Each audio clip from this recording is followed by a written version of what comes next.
ನಮಸ್ಕಾರ ಎಲ್ಲರಿಗೂ ಪ್ರಿಯಾ ಸುಚಿ ಚಾನಲ್ಗೆ ಸ್ವಾಗತ.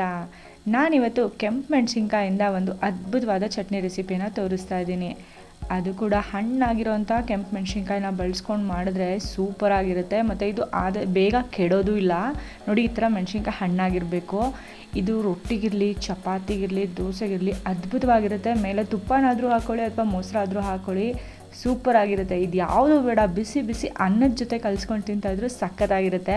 ಈ ಚಟ್ನಿ ಮಾಡಿದ ತಕ್ಷಣ ಒಂದು ಒಳ್ಳೆ ಸುವಾಸನೆ ಬರುತ್ತೆ. ಅದರಲ್ಲೇ ಗೊತ್ತಾಗುತ್ತೆ ನಿಮಗೆ ರುಚಿ ಹೇಗಿದೆ ಅಂತ. ನೋಡಿ, ಈ ಥರ ಮೆಣಸಿನ್ಕಾಯಿ, ಹಸಿ ಮೆಣಸಿನ್ಕಾಯಿ ಸ್ವಲ್ಪ ಹಣ್ಣಾದಮೇಲೆ ಕೆಂಪು ಬಣ್ಣಕ್ಕೆ ತಿರುಗುತ್ತಲ್ಲ, ಆ ಥರ ಮೆಣಸಿನ್ಕಾಯಿ ತೊಗೊಳ್ಬೇಕು. ಅಂದಾಜು 200 ಗ್ರಾಮ್ ಅಷ್ಟು ನಾನು ತೊಗೊಂಡಿದ್ದೀನಿ. ನೀವು ಮುರಿದ್ಬಿಟ್ಟು ಫ್ರೈ ಮಾಡ್ಕೊಳ್ಳಿ, ಆವಾಗ ಸಿಡಿಯಲ್ಲ. ಮತ್ತು ಎಲ್ಲ ಪದಾರ್ಥಗಳನ್ನ ತೊಗೊಂಡಿದ್ದೀನಿ ಚಟ್ನಿ ಮಾಡ್ಕೊಳ್ಳೋದಕ್ಕೆ. ಈಗ ಚಟ್ನಿ ಮಾಡೋದಕ್ಕೆ ಒಂದು ಕಡಾಯಿಗೆ ಎಣ್ಣೆ ಹಾಕ್ಕೊಂಡಿದ್ದೀನಿ, 2 ಚಮಚದಷ್ಟು. ಇದರಲ್ಲಿ ಮೆಣಸಿನ್ಕಾಯಿ ಹಾಕ್ಕೊಳ್ತಿದ್ದೀನಿ. ನಾನು ಹಾಗೆ ಪೂರ್ತಿ ಮೆಣಸಿನ್ಕಾಯಿನೇ ಹಾಕ್ಕೊಳ್ತಿದ್ದೀನಿ, ಯಾಕೆಂದರೆ ನಾನು ಲಿಡ್ ಕ್ಲೋಸ್ ಮಾಡಿ ಫ್ರೈ ಮಾಡ್ಕೊಳ್ತೀನಿ. ಮತ್ತು 2-3 ಚಮಚದಷ್ಟು ಬೆಳ್ಳುಳ್ಳಿ, ಅರ್ಧ ಚಮಚದಷ್ಟು ಮೆಂತೆಕಾಳು, ಅರ್ಧ ಮಾತ್ರ ಹಾಕ್ಕೊಳ್ಳಿ, ಅರ್ಧ ಚಮಚ. 1 ಚಮಚದಷ್ಟು ಜೀರಿಗೆ ಮತ್ತು 2 ಕಡ್ಡಿಯಷ್ಟು ಕರಿಬೇವಿನ ಎಲೆಗಳು. ಎಲ್ಲವನ್ನು ನಾವು ಚೆನ್ನಾಗಿ ಫ್ರೈ ಮಾಡ್ಕೊಳ್ಬೇಕು. ಇಡೀ ಮೆಣಸಿನ್ಕಾಯಿ ಹಾಕಿದ್ರೆ ಏನಾಗುತ್ತೆ, ಫ್ರೈ ಆಗುವಾಗ ಅದು ಸಿಡಿಯೋದಕ್ಕೆ ಸ್ಟಾರ್ಟ್ ಆಗುತ್ತೆ. ಹಾಗಾಗಿ ನಾನು ಲಿಡ್ನ ಕ್ಲೋಸ್ ಮಾಡಿಕೊಂಡು ನಾನು ಫ್ರೈ ಮಾಡ್ಕೊಳ್ತಿದ್ದೀನಿ. ಆಗಾಗ ನಾವು ಈ ಥರ ಲಿಡ್ನ ಓಪನ್ ಮಾಡಿ ಇದರ ಚಮಚದಿಂದ ಮಿಕ್ಸ್ ಮಾಡ್ಕೊಳ್ತಾ ಇರಬೇಕು, ಏಕೆಂದರೆ ಎಲ್ಲ ಕಡೆನೂ ಚೆನ್ನಾಗಿ ಫ್ರೈ ಆಗಬೇಕಲ್ವ, ಅದಕ್ಕೆ.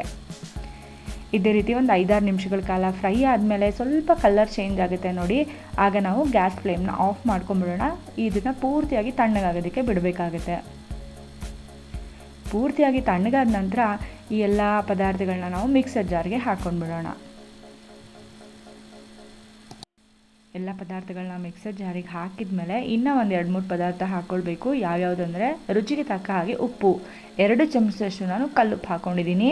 ನೀವು ಎಷ್ಟು ಬೇಕೋ ಅಷ್ಟು ನೋಡ್ಕೊಂಡು ಹಾಕ್ಕೊಳ್ಳಿ. ಹಾಗೆಯೇ 2 ಚಮಚದಷ್ಟು ಹುಣಸೆ ಹಣ್ಣನ್ನು ಕೂಡ ಹಾಕ್ಕೊಳ್ತಾ ಇದ್ದೀನಿ, ಹುಳಿ ಬೇಕಲ್ವ ಚಟ್ನಿಗೆ. ಹಾಗೆ 2 ಚಮಚದಷ್ಟು ಬೆಲ್ಲ. ಎಲ್ಲವನ್ನು ಹಾಕಿ ನೀರನ್ನು ಹಾಕದಲ್ಲೇ ಚಟ್ನಿಯನ್ನು ರುಬ್ಕೊಳ್ಬೇಕು. ನೋಡಿ, ಈ ರೀತಿಯಾಗಿ ಒಣ ಚಟ್ನಿ ರುಬ್ಕೊಳ್ಬೇಕಾಗುತ್ತೆ. ಆಫ್ ಆನ್ ಮಾಡ್ಕೊಳ್ತಾ ರುಬ್ಕೊಳ್ಳಿ, ಚೆನ್ನಾಗಾಗಿದೆ. ಸ್ವಲ್ಪ ತರಿತರಿಯಾಗಿದ್ರೇ ಚೆನ್ನಾಗಿರುತ್ತೆ ಈ ಚಟ್ನಿ, ತುಂಬ ನುಣ್ಣಗೇನು ಬೇಡ, ಈ ಥರ ಇದ್ದರೆ ಸಾಕು. ತುಂಬಾ ಅದ್ಭುತವಾಗಿರುತ್ತೆ. ಚಪಾತಿ ಇರಲಿ, ರೊಟ್ಟಿ ಇರಲಿ, ದೋಸೆ ಇರಲಿ, ಸೂಪರಾಗಿರುತ್ತೆ. ಮೇಲೆ ತುಪ್ಪನಾದರೂ ಹಾಕ್ಕೊಳ್ತೀನಿ ಅಥವಾ ಮೊಸರಾದರೂ ಹಾಕ್ಕೊಳ್ತೀನಿ, ಎರಡಕ್ಕೂ ಸೂಪರಾಗಿರುತ್ತೆ. ನೀವು ಒಂದ್ಸತಿ ಈ ಚಟ್ನಿ ಮಾಡಿಬಿಟ್ರೆ ಮನೆಯಲ್ಲಿರೋರೆಲ್ಲ ಚಟ್ನಿ ಖಾಲಿ ಆದ ತಕ್ಷಣ ಮತ್ತೆ ಆ ಚಟ್ನಿ ಮಾಡು ಅಂತ ಗ್ಯಾರಂಟಿ ಕೇಳ್ತಾರೆ, ಅಷ್ಟು ರುಚಿಯಾಗಿರುತ್ತೆ. ನೀವು ಕೂಡ ಮಾಡಿ ನೋಡಿ, ಆಮೇಲೆ ನನಗೆ ಕಮೆಂಟ್ ಮೂಲಕ ನಿಮ್ಮ ಅನಿಸಿಕೆ ಅಭಿಪ್ರಾಯಗಳನ್ನ ತಿಳಿಸಿ. ನಿಮಗೆ ಈ ರೆಸಿಪಿ ಇಷ್ಟ ಆಗಿದ್ದರೆ ಪ್ರಿಯಾ ಸುಚಿ ಚಾನಲ್ಗೆ ಲೈಕ್ ಹಾಗೂ ಸಬ್ಸ್ಕ್ರೈಬ್ನ ಮಾಡಿ ಅಂತ ಹೇಳ್ತಾ ಇವತ್ತಿನ ವಿಡಿಯೋನ ಮುಗಿಸ್ತಾ ಇದ್ದೀನಿ. ಧನ್ಯವಾದಗಳು.